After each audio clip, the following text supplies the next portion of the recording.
This is the beginning of your perspective note-taking video. You are just going to do the vocab terms today, and then you will continue it and submit it tomorrow. Follow along with me to write down some vocab terms and the steps of perspective drawing. And then we will do a little bit of a practice at the bottom half of our paper. So you need just a regular piece of paper, you need a pencil, and what we're going to start with first is the note-taking part. So at the very top of your paper, in small writing, go ahead and write perspective notes.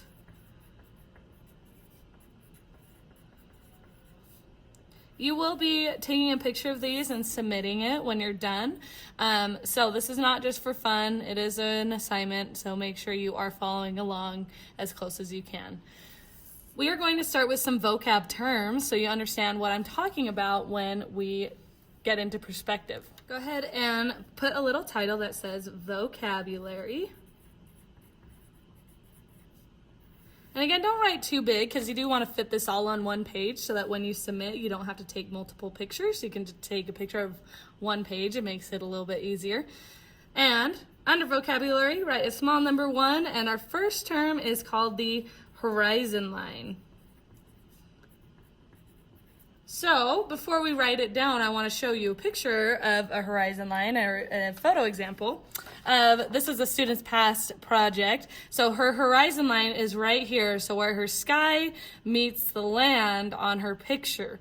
And you'll notice we've got a bunch of lines kind of going down towards the horizon line. So this right here, in her case, is the horizon line. Here's another example where the horizon line is kind of hidden.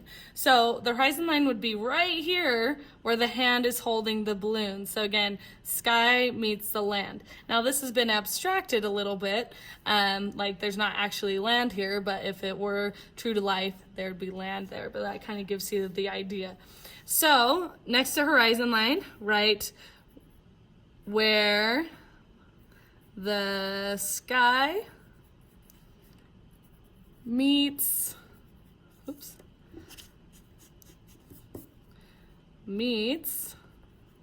the land. And that is horizon line, okay, where the sky meets the land. The next vocab term is the vanishing point. So go ahead and write that below horizon line, vanishing point. So the vanishing point is this point where all of these lines are going towards. And these letters have been cut off, but these lines at the corners of these letters all go towards the vanishing point. That's how perspective works, is all lines are going towards the vanishing point. Here's an example that is unfinished by me. But my vanishing point was behind the tree, but you can see all of these lines are going to this point about right here behind this tree. So that's the vanishing point. So just a quick definition of vanishing point is a point on the horizon line.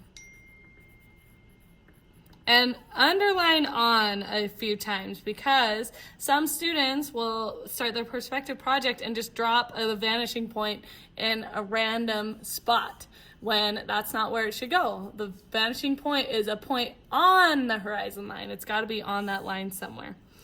Number 3 is an orthogonal line. Some people say orthogonal. It's kind of the same thing. Orthogonal line. This is probably the one term that you have never heard before. So here's the definition for orthogonal line. It is the lines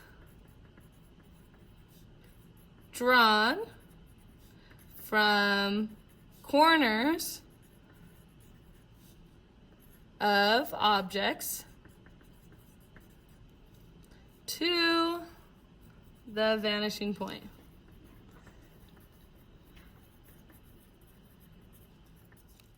So again, orthogonal line are the lines drawn from corners of objects to the vanishing point. So in our examples here, that's these lines that are going to the vanishing point from my letters. So those are those orthogonal lines. okay? That's the trickiest part of this project because a lot of students will kind of forget an orthogonal line or two, but they're lines from every corner of your shape to the vanishing point. Okay, just two more terms. Number 4 is construction lines.